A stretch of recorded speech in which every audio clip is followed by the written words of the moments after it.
Our chief guest for the day is Professor Abhi Pethe. He graduated from the Xavier's College and then joined the Department of Mathematics, University of Mumbai, from where he obtained the MSc degree. He later joined the Economics Department of the University of Mumbai and obtained the MA and PhD degrees. Apart from getting several awards and distinctions during the student days, he was also awarded 2 post-doc scholarships, one to Cambridge University in UK and the other to University of Austin in Texas, USA. He has been in the teaching profession for the last 34 years. He started his teaching career as a senior college lecturer at Sophia College. In 1982, he moved to the Department of Economics, University of Mumbai, and has been there ever since. He has held various positions in the Department of Economics, such as Professor of Econometrics, Lakrawala Chair, Professor in Planning and Development, and currently he holds the Dr. Vibhuti Shukla Chair in Urban Economics and Regional Development. Apart from academic teaching and research in economics, he has been interested in issues related to education, in economic and pedagogic aspects, and has written on it. He has authored 2 books and has published extensively in reputed journals and also in books and magazines. He has successfully guided several MPhil and about 25 PhD students. In the past, he was the Dean of Faculty of Arts and member of the Management Council. Recently, he finished a term as Director of the Autonomous Department of Economics and was IC Director of Rajiv Gandhi Center for Contemporary Studies. He worked as a member of the Technical Advisory Group on Housing Startup Index of RBI. He is on the editorial committee of the Indian Journal of Agricultural Economics and the ISEC Journal. He has worked extensively on decentralization and contributed to the study of ULBs for UNDP as well as for the Second State Finance Commission of Maharashtra. He was an expert member on the Government of Maharashtra's Memorandum Committee for the 13th Central Finance Commission as well as the committee to set up Maharashtra-specific WPI. Recently, he has conducted the midterm appraisal Maharashtra and Dadra Nagar Haveli of the 11th Plan Performance and for the Planning Commission, Government of India. He has completed an assignment as a lead consultant on land management issues for the World Bank. Presently, he is working on metropolitan finance in MMR for Lincoln Land Management Institute. He is also a consultant to the group creating the development plan for Mumbai. He has worked as a member of the steering committee for higher and technical education set up by the Planning Commission, Government of India.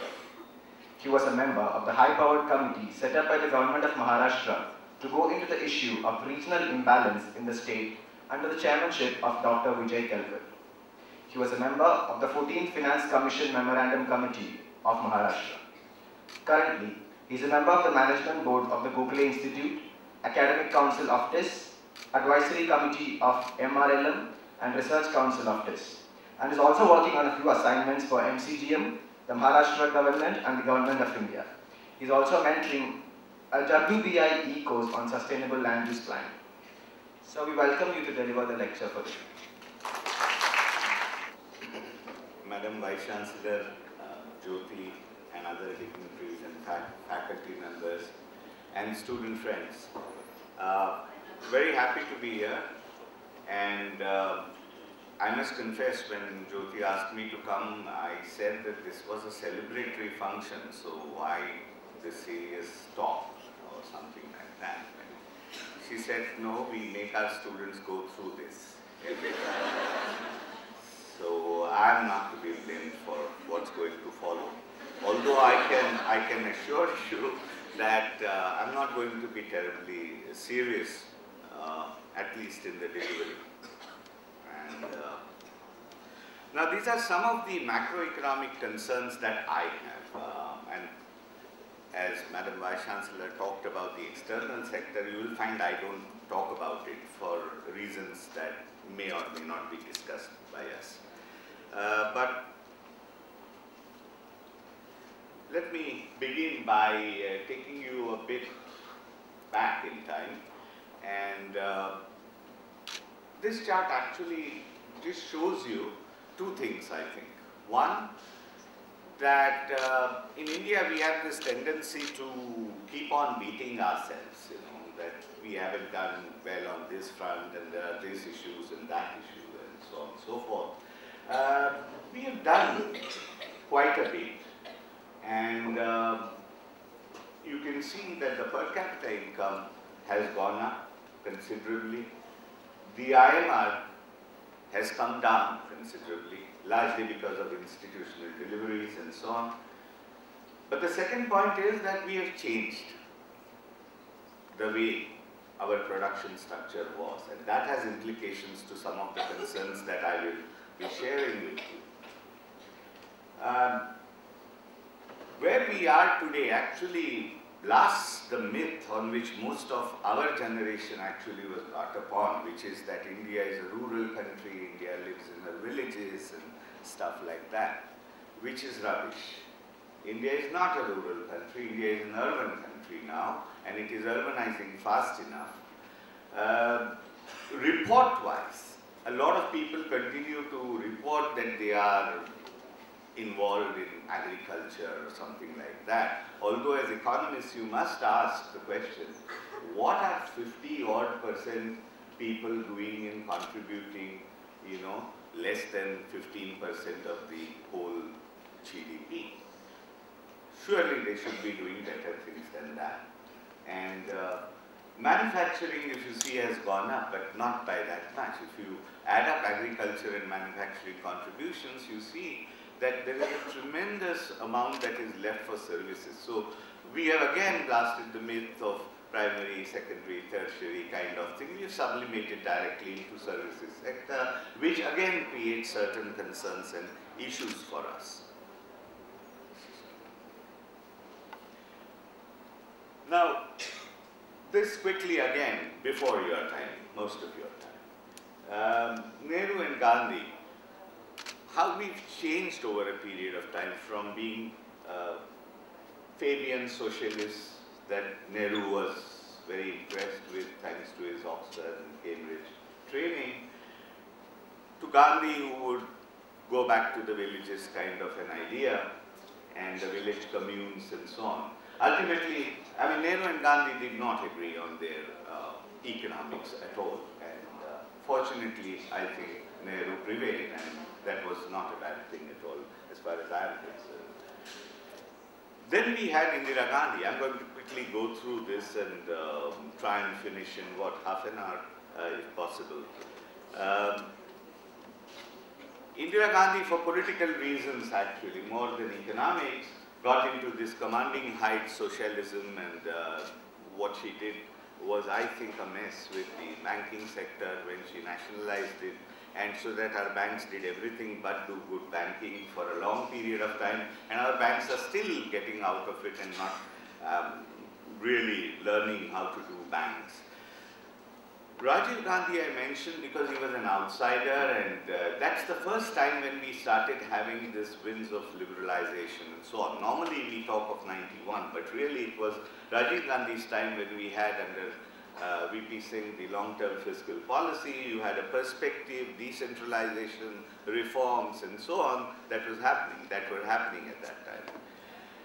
We all know, now we come to the time when you have been I think more or less privy to it, so you know what has been happening with Manmohan Singh as a finance minister, which I think was a better period for him than as the prime minister. But under him, as the finance minister, there were significant things that happened, largely because we were in for a catastrophic kind of a situation, and that's when reforms actually can happen in a messy political democracy of ours. So we had the structural reforms in place, banking sector, something that I'm sure you study, all the Narasimhan Committee reports and so on, happened during that time, Chakravarti Committee, Narasimhan Committee 1, 2, etc. And of course, the most significant was the Fiscal Responsibility Budget Management Act, which asked our governments, which then of course percolated to the states as FRLs, which asked our governments to behave in terms of fiscal discipline. From Congress Raj to fractured polity is the movement that happened where we had regional parties, regional leaders and so on come up in a big way. And by Congress Raj, I don't mean just the Congress party, but the particular way in which we governed ourselves in this country has undergone a change. States have come to the fore, state governments and their leaders are asserting themselves. And then finally here we are now with the Modi government, where we are, jury is still out. We should give them a little bit of a longer rope than we currently are able to judge. Now, the parametric environment, what has happened is that in governance we have taken this view that all our governance will be entitlement based, which would be norms based, and it would be rights based. And that, I think, is a good thing. This has happened already. We also have regulatory frameworks that are coming into picture, which allow for arm's length governance to happen. As far as growth is concerned, we have broken away from the old Hindu rate of growth, the secular trend at 3.5%, and we are definitely at 7+, if not more currently. The current debate that is going on for some time, for a year or so at least, which is important to my mind, has to do with the reinventing or readdressing the issue of our federal setup. Because this was something that was discussed during our constitutional debates, and it was decided that India would be a union with a centripetal bias, which continues. The center has overpowering authority over the states, but that is slightly changing now. States are asserting themselves a lot, and we will need to redefine the federal structure and move more towards the American style, if not completely the American style. Urbanization is a new thing that fortunately now finally is receiving a positive kind of vibe within our policymakers and so on. Otherwise, urbanization was always looked at in negative terms as something to be tolerated, and it was supposed to be the recipient of, the receiver of all the evil values from the West, etc., etc. Modernism was talked of in a negative sense. All that is changing. I think we are finally recognizing that India's future is urban and not rural. But we have huge issues, whether it has to do with urban, how cities have to grow, how cities have to be managed, etc. And then inclusion or poverty. And this has to do with groups of people, it has to do with states, it has to do with regions within states, and it has to do with sectors. So this is the kind of the parametric environment within which we are talking. Growth, I think, is good, it is essential. I will not, even bother to debate with anyone who says, yeah, growth is good, but etc., etc. That's over now, I think India is a country where we have huge amount of conceptual report writing and things that go on. So it was not as if we didn't know what to do with our social sectors, with our poverty and other things. It's just that the government did not have enough resources all along, and what resources they had, they didn't use efficiently. For the first time, because of the India growth story, the tax dividend that has accrued to the center now puts in our hands a lot of resources that can be used for all the nice things we want to do about the social sector through policy intervention. Because growth is exclusive.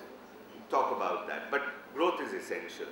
Future of India is urban. I've talked about it. It's already contributing more than 60–65% of the GDP at 32% urbanization. Mind you, urbanization of 32% is a serious underestimate for political reasons. We continue to categorize a lot of large town-like villages as villages which are administered by Panchayati Raj institutions when they should be sites of urbanization. This is what has been happening, the sectoral movements that have been happening, and there are already seeds of exclusion here. Because what is the thing that we study in our economics textbooks? That from the primary sector in agriculture, there is productivity increase and the people surplus gets siphoned off into urban areas where there are industries, where they want people to be hired, and these people get hired there, etc. That's not something that can happen now easily in India. The problematic here is that our services sector has taken off. The kind of skills that are required for services, and not just at the high end but also the middle end, is qualitatively different from what the rural folk who come or migrate into urban areas will have, which means that already you can see, because of this, a large amount of informalization is going to happen, and that's precisely what is happening now. A lot of unemployment in the formal sense. And that also tells you what we need to do. Whatever measure you use, poverty has gone down. This is something on which we all agree, whether it's rural, urban, whether it's scheduled caste, scheduled tribes, everything.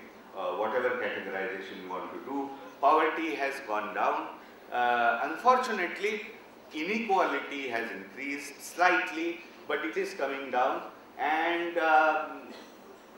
you know, the poverty correlates, which have to do with health and so on, have not been keeping pace with the drop in poverty.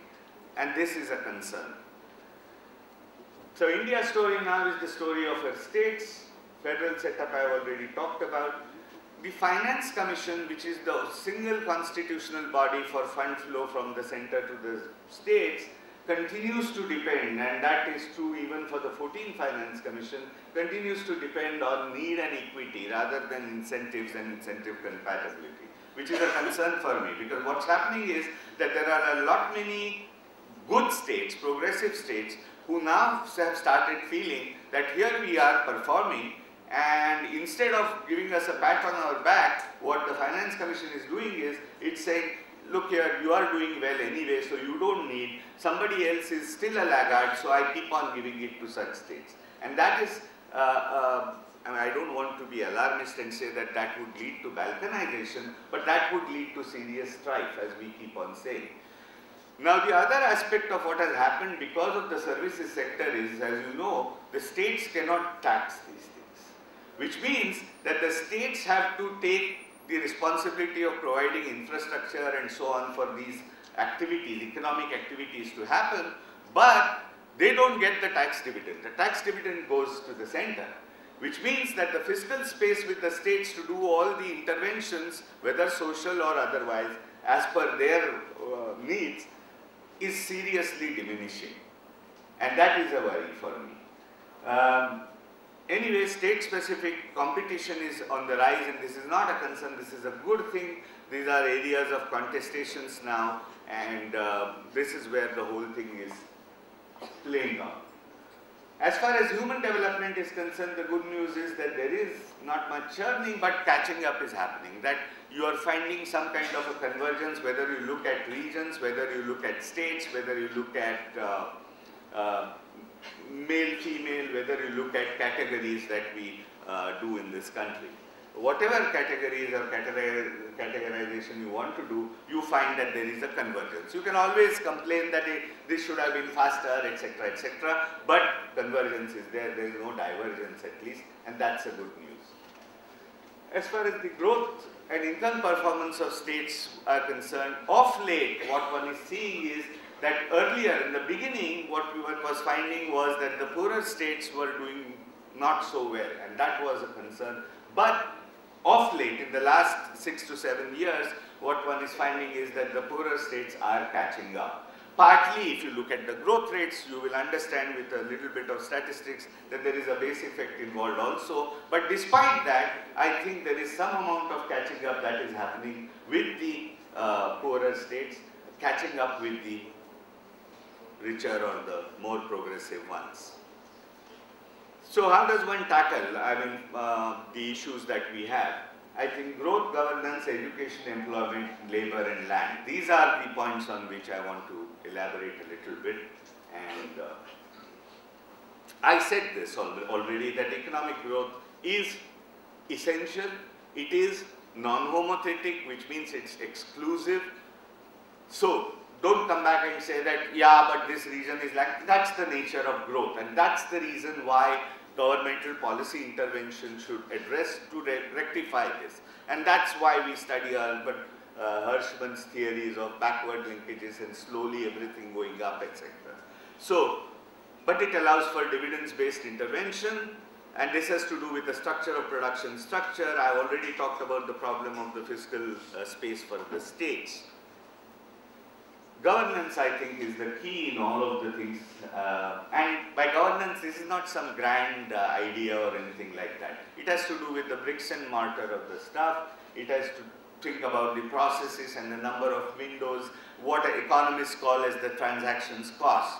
As you know, the single thing that we understand in economics is that all the institutional changes normally we try to rationalize in terms of reduction in transactions cost. So governance is one of the ways in which you are going to do the transactions cost reduction so that we have better delivery of outcomes. This has to do with agents and agencies. This has to do with incentives that are created through policies, and that's why policies become a very important part, policy reforms become a very important part of the whole governance structure. So apart from the bricks and mortar, up to the policy, it is all of this which is going to be the key going forward.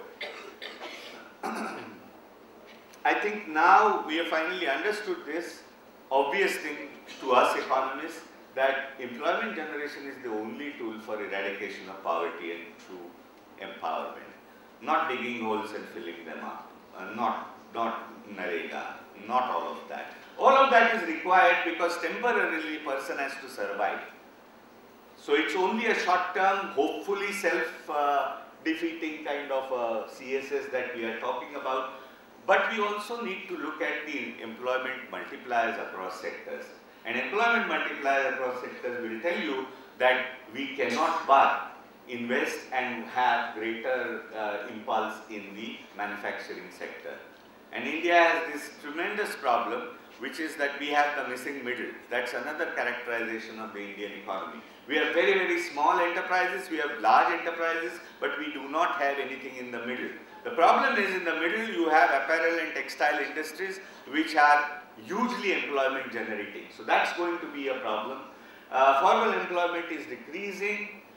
Overwhelming proportion is informal. With informality will come the vulnerabilities. That's, I mean, Arjun Sengupta report tells you that 95% of incremental employment is in informal sector. We will have to live with this, we will have to provide some amount of safety nets, but we will need to do something in terms of skilling mission. And again, no conceptual problem here, even the earlier government has talked of it. We are waiting for it to be hopefully implemented very soon. And with that, with a couple of years lag, we will be having employable, skilled people and, of course, reforms in labor and land policies. But education is going to be the key because we keep on talking about India emerging as a knowledge society just as we talk of demographic dividend and so on. There is no automaticity about it. We'll need to have policy reforms and very, very special kind of efforts to be made here. RUSA, which is the Rashtriya Uchchatar Shiksha Abhiyan that we have now thought of in the sector, is going to bring about a tremendous change in the higher education sector at the way it is conceived, provided it is implemented properly. Resources are not a problem here, but we need to have quality, flexibility and autonomy in our higher education, something where we will need to encourage other private players and foreign institutions and so on. But I think one of the things that is required greatly here are setting up of community colleges. Because community colleges are, because the old ITI kind of skilling prototype is gone, it is a failure, it does not train anybody, plus it has the disadvantage that there is no exit with ITIs. That you become a plumber. Every time I go to a seminar and talk about how we need all these plumbers and electricians, there is somebody from the audience who says, okay, that means that your children will become doctors, engineers, managers, our children will become electricians, plumbers. We have a social problem here and there is aspirational issues here. So community colleges will now allow you to have a seamless entry into mainstreaming, and for whatever reasons you want a graduation degree, you will become a graduate, but you will become a substantial or a substantive graduate with livelihood skills. So that's the community colleges idea, which is on the anvil. Hopefully it will come up very, very soon. Labor reforms, I think Factories Act, Industrial Disputes Acts need to be changed. Movement on that is already happening. Retraining and skilling facilities will have to be there. Rajasthan is a classic example where they've already started making changes in the labor reforms. Hopefully Maharashtra will follow very, very soon. But all the play is now going to happen in the states, remember. So states will have to take up upon themselves to bring about these labor reforms. Labor reforms of the labor laws that we have currently actually inhibit any kind of investment that are labor intensive. We need to take a pragmatic view and do something about it. As far as land market reforms are concerned, they are huge. I mean, I could go on this, so I'm not going to really talk too much about this. This is my area of expertise. But land acquisition bill that you have been reading about, I'm sure, in the papers, that's got passed in the Lok Sabha, hopefully in the Rajya Sabha, and so on. It's been moving in pendulums. From one side, when you said that it was very exploitative, you shifted to the other side, which made it impossible for anyone to invest profitably, to now it will settle down, but very soon Land Acquisition Act needs to be passed in a pragmatic way, because without that, there will be no acquisition possible. Without that, no manufacturing is possible. We have realized that manufacturing requires land footprints. The services sector does not require the kind of land footprints that are required for manufacturing. As far as cities are concerned, we have messed up the whole FSI, TDR, which are planning tools. We have unfortunately started using them as fiscal tools, you know, by charging. Worse still, we have started using regularization, and not so much in Maharashtra, but also in Maharashtra. But if you look at Andhra Pradesh, in their budget, they have an entry which says land-based fiscal tools, giving you a lot of stuff. And what is that? That is actually regularization penalty resources, which is very bad, because it gives you an incentive. What does it tell you? It tells you, be illegal, do illegality, then pay the penalty and get away with it. Very bad incentive. So as economists, we should try to work on this whole business of rent control, which was there in the name of the poor. And there are so many instances in this country of laws that have been made in the name of the poor, which have worked against the poor. But land governance and property rights and rent seeking that is happening, I think needs a serious thing. Since it's the budget season, and I'm going to be talking tomorrow at the university, I have a couple of slides here. And we are in a new sweet spot, I think, as far as the budget is concerned. Sweet spot because of two things. Number one, that the new GDP figures tell you that you are already at 6.9. So it would be interesting to see what the UPA rates were, because maybe they didn't do it so badly, but then anyway they lost the election. But also because a government setting up a budget, this window of 1 or 2 years is the only years in which they can do serious budget. Because after 2 more years, they will be back in the electoral political business cycle. So, that is the thing. Budget, after all, is just a signaling device, I think, which continuity and intent is reflected in that. You need to look at the fiscal discipline that has been followed or not followed in this budget. And I think the government missed the trick here. They should have continued with the 3% fiscal deficit roadmap, rather than saying that I'll reset the button. And my friend Arvind Subramanian said that, it's very sad. He didn't have done that. From 4.1, he could have gone down to 3.6, and by doing a little bit more on subsidies. That is a area where the fertilizer and food subsidies, because remember, anyway you are having almost half the major component of subsidies knocked off because of the oil prices. So within that particular context, I thought that they missed a trick here, and this has, more than anything else, a bad credibility signal. That you say, okay, after 2 years I will get to 3 when we had said, etc. That's just an announcement. Credibility, I think they have taken a beating on this. This budget thinks of bringing in the public sector-led kickstart to investment cycle in roads, railways and power, and has provided resources for it. This is the, I call it the Keynes-Saba-Lerner kind of mechanism to kickstart pump prime, but with sense. I mean, Keynes talked of paint the forest black and dig holes and fill them up. I think they are, if they stick to the promise, because after all funds are fungible. So if they stick to the promise that all these excessive from 3.6 to 3.9, that those resources are going to be strictly used for capex in roads, railways and power, then I think we would be okay. The other thing, which is a big gorilla in the room, which is the 14th Finance Commission order, which has suddenly now increased devolution to the states under the garb of cooperative federalism from 32% to 42%, which is almost to the tune of 1% of the GDP. Now, normally governmental committees change stuff by 2%, 3%. This has changed by 10%. But on closer look, I find that it has actually not done it. It has actually clawed back a lot of it, and very little has gone to the state governments in terms of the total transfers from the center to the states.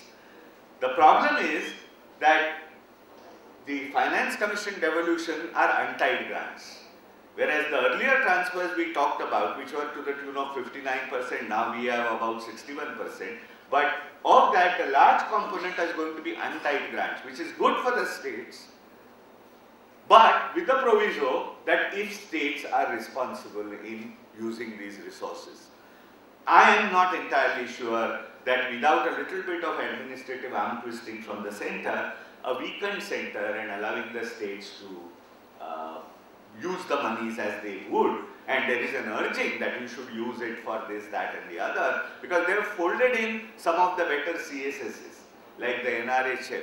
They have folded in, I think, one or two other decent programs also, including JNNURM, which they are calling it differently. Unfortunately, they have not folded in NREGA. They have in fact nominally increased it. So, I think there is a problem with this kind of a finance commission, but we have to live with it, because the tradition has been that the Finance Commission awards have always been accepted by the center. They don't have to, but they have always been continuing this time. The level of difficulty and boldness that has been attempted here is not of a very high order. They have done some good things. They have done things like the bringing in and making self-binding commitments on bankruptcy law, something on the banks and so on. But not nearly enough is what I would like to think. But the bankruptcy code is an important thing, because that's going to help firms set up, because they know how to get out. Because otherwise our problem has been, you can start a firm in the country, but there is no exit. This is going to allow you to do that. Black money law is going to be an important, it was not a very hard decision, but bankruptcy code was a hard decision. Rationalization of tax and removal of exemptions is, I think, quite hard, but they have done that, but they could have done more. And the good part about the exemptions is that they have given them a warning that we will start doing it from next year, so do your adjustment. So that predictability is a nice thing that I like. As I said, they could have done far more in subsidies area, especially food and fertilizer subsidies.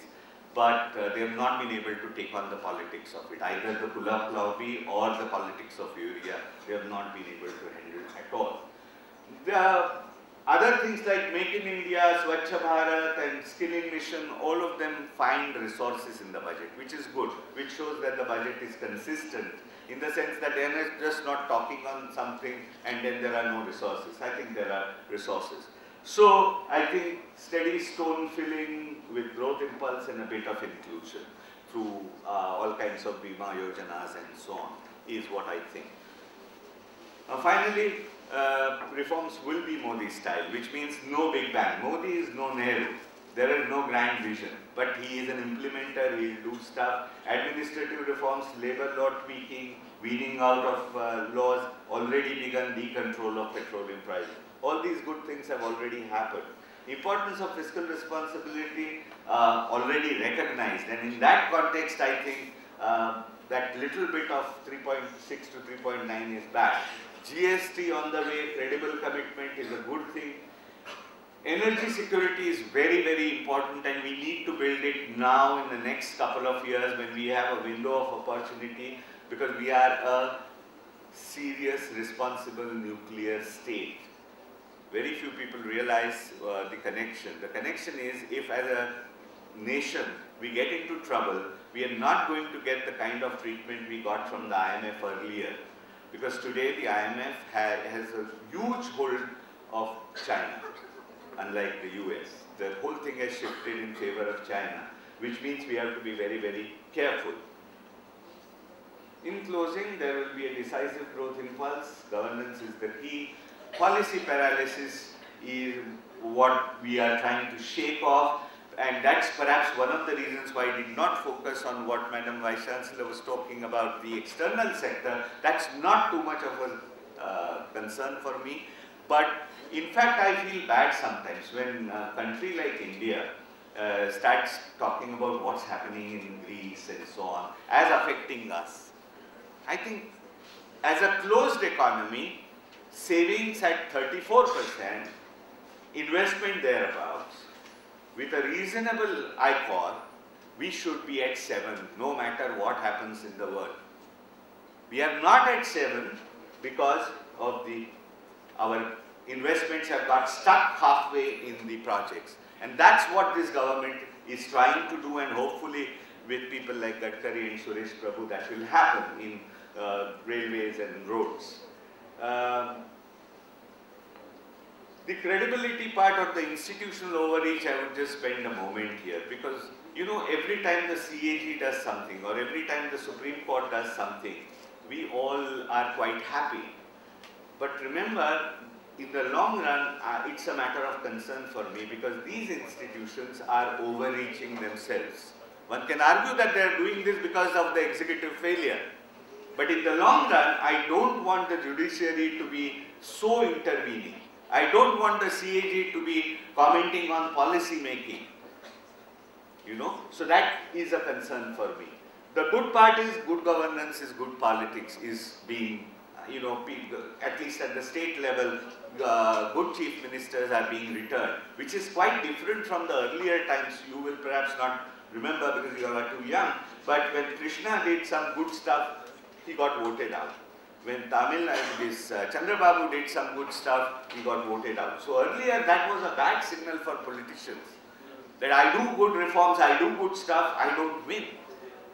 Now we are finding that good governance is good politics. Finally, before I conclude, let me just say that this is a celebratory day. So I am going to say something which has worked well for me.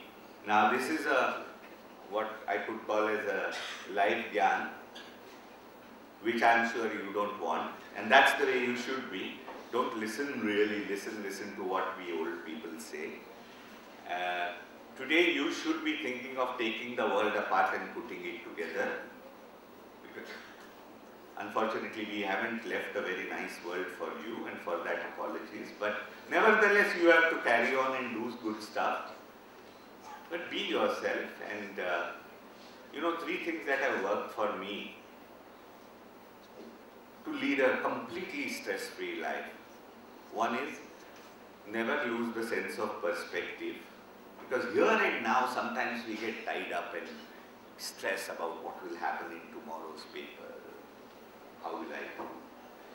So never lose the sense of perspective, never lose the sense of the ridiculous. Always carry a convex lens with you, wide goal being.